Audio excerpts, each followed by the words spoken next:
من الشیطان الرجیم بسم اللہ الرحمن الرحیم الحمد للہ رب العالمین الصلاة والسلام علی سیدنا و نبینا و طبیب قلوبنا و شفیع ذنوبنا ابی الزہراء محمد المصطفیٰ وعلی اہل بیتہ الطیبین الطاہرین المعصومین لا سیما امامنا المنتظر والحجة الثانی عشر روحی وارواح العالمین لتراب مقدمہ الفدا اما بعد فقد قال المعصوم علیہ السلام اولنا محمد اوسطنا محمد آخرنا محمد وکلنا محمد۔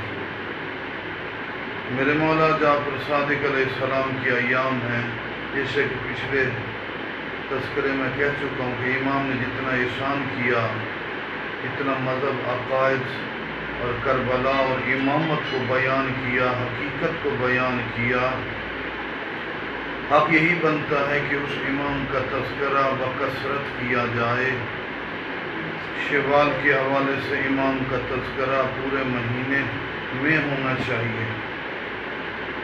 امام کا دور امام کے وجود کی وجہ سے اسلام کا بڑا نورانی دور ہے۔ مقصد کیا ہے کہ امام کا جو دور ہے وہ بادشاہ جو تھے، حشام سے لے کر منصور دوانی کی تک، اس دور میں مسلمانوں کی بادشاہوں کی تاریخ تو اچھی نہیں، تو اس کو اگر رنگ لگا، اس کو عظمت ملی تو امام کے وجود کی وجہ سے، جیسا کہ تمام شیعہ سنی علماء کا اتفاق ہے، اور علماء کے 4 فقہا اہل سنت کے جن کی وہ تقلید کرتے ہیں، جن پر 4 فقہی مذہب ہیں، شافعی، مالکی، حنبلی اور حنفی، وہ کئی واسطوں سے، کچھ تو ڈائریکٹ امام کے شاگرد ہیں، باقی بھی کچھ واسطوں سے امام کے شاگرد ہیں۔ تو گویا 4 فقہ بھی جو بن گئی، ان فقہوں کی بنیاد بھی جعفر صادق علیہ السلام۔ کچھ چیزیں مخفی رہیں۔ مجھے ایک مولوی نے کہا جی ہم جعفر صادق علیہ السلام کے نوکر ہیں لیکن امام کے مقلدین نہیں ہیں، تو ہمیں ملتے تو ہم کتب نہیں ہیں۔ حالانکہ اگر انصاف سے دیکھا جائے تو وہ جنہوں نے فقہ جعفریہ کو فالو کیا، ان کی کتب بکثرت ہیں، اور کوئی نظر نہیں آتا تو جابر بن حیان کی طرف دیکھو جن کا تذکرہ ہو چکا ہے۔ اور امام کے ایک شاگرد کا ہم تذکرہ کر رہے ہیں جو علم کلام، گفتگو، مناظرہ اور ادلہ کا بادشاہ تھا، جسے جناب حشام بن حکم کہتے ہیں۔ جیسے آج امامت کے بارے میں، حالانکہ قرآن میں امامت کا تذکرہ ہے، وَإِذِ ابْتَلَىٰ إِبْرَاهِيمَ رَبُّهُ بِكَلِمَاتٍ فَأَتَمَّهُنَّ قَالَ إِنِّي جَاعِلُكَ لِلنَّاسِ إِمَامًا۔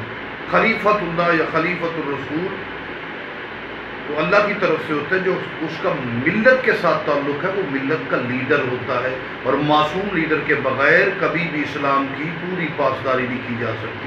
لہذا شیعت کی طرف اگر منسوب کریں، عقل، قرآن، تمام روایات امامت کے اس حقیقی منصب کی طرف متوجہ کرتا ہے جو خلیفۃ اللہ کو خدا عطا کرتا ہے، یا خلیفۃ الرسول۔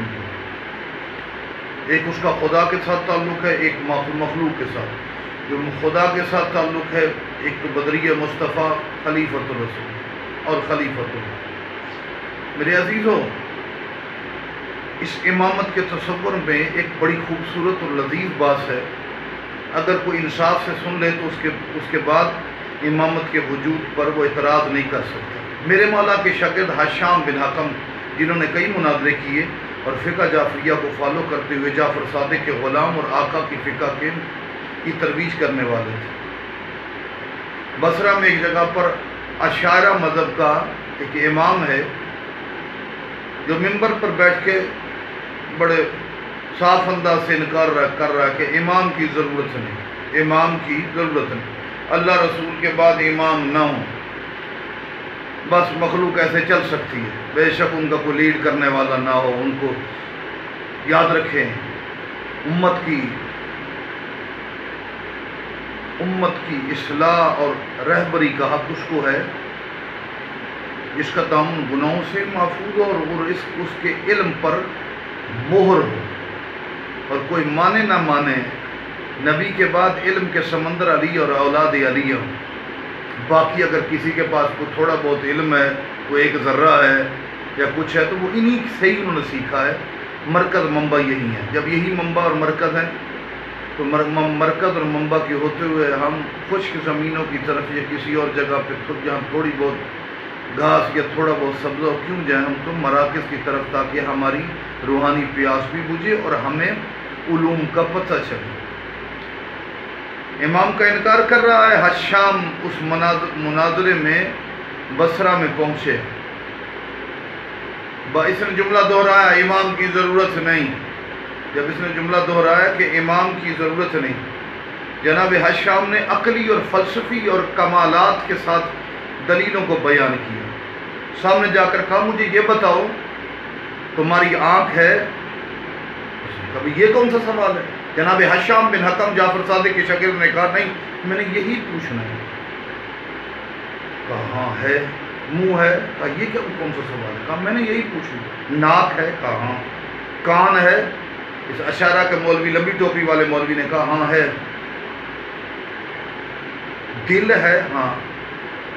کیا کرتے ہو؟ کہا آنکھ سے دیکھتا ہوں, ناک سے سنتا ہوں, منہ سے کھاتا ہوں, کان سے سنتا ہوں, دل سے پرکھتا ہوں. دل کہتا ہے دیکھ تو دیکھتا ہوں, دل کہتا ہے سن تو سنتا ہوں, دل کہتا ہے سن تو سنتا ہوں, دل کہتا ہے کھا تو کھاتا ہوں, چکھتا ہوں. کہا اگر دل نہ ہو, کہا دل نہ ہو تو پھر سب کچھ ختم ہو جائے. نہ آنکھ کا کام, نہ ناک کا کام, نہ منہ کا کام, بلکہ پورا جسم ڈیڈ ہو جائے, ختم ہو جائے.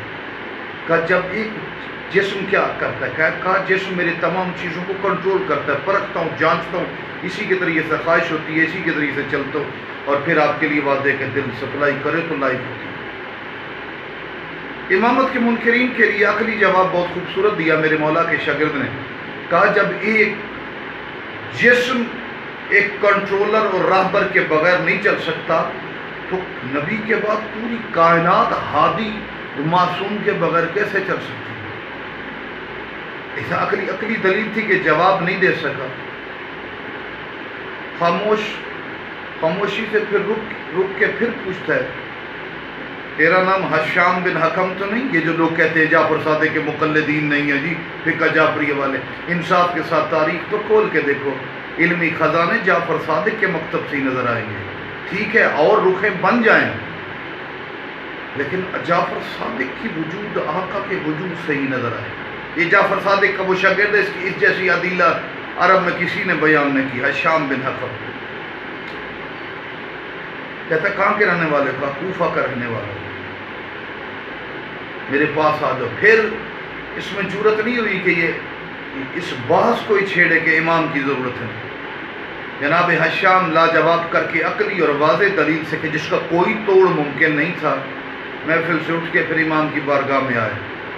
تو میرے چھٹے بادشاہ جعفر ابن محمد نے صادق مخبر صادق علیہ آلاف التحیت والثناء, میرے مولا نے کہا کہ تو نے اشارہ کے مولوی سے مناظرہ کیا, مجھے بتاؤ. کہا مولا آپ کے سامنے بولتے ہوئے حیا آتا ہے, شرم آتا ہے.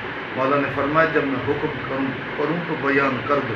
وہی عدلہ جو میں عرض کر چکا ہوں جناب حشام نے بیان کی ہے.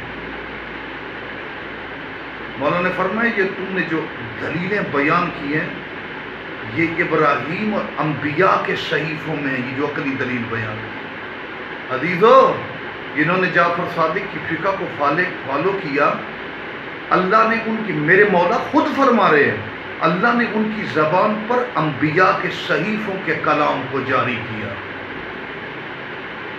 اور باقی بھی جو کچھ چھپا لو ظاہر کر لو, جتنا کچھ فقہ اور دین اور شریعت میں جو بھی چل رہا ہے ظاہر کرو نہ کرو, اسلام کے جس موڑ سے بھی موڑ کاٹ کے جاؤ مرکزی نقطہ جعفر صادق علیہ السلام نظر آئے گا. میرا اللہ حقیقی فقہ اور علوم کے سمندر کے جس کے بعد لہروں سے جو کچھ ہوا تبدیلیاں ہوتی گئیں, اس جعفر صادق کے اسلام فقہ اور دین اور شریعت کے سرچشمہ جعفر صادق کی ساتھ محبت اور امام کے اقوال کو امام کے ساتھ منسوب کر کے امام کی فقہ اور امام کے احسانات اور امام کو تمام ائمہ کا اور تمام فقہوں کا مرکز ماننے کی توفیق عطا فرمائے. امام کے غلام جابر بن حیان شاگرد اور جناب حشام بن حکم، جناب زرارہ بن عیون، آبان ابن تغلب، ان تمام عظیم ہستیاں جنہوں نے فقہ جعفری اوریجنل روشنی پہنچائی، ان کے صدقے ہمارے گناہ معاف فرما اور ان کے علوم اور ان کے اقوال پر عمل کرنے کی توفیق عطا فرما۔ السلام علیکم ورحمۃ اللہ وبرکاتہ۔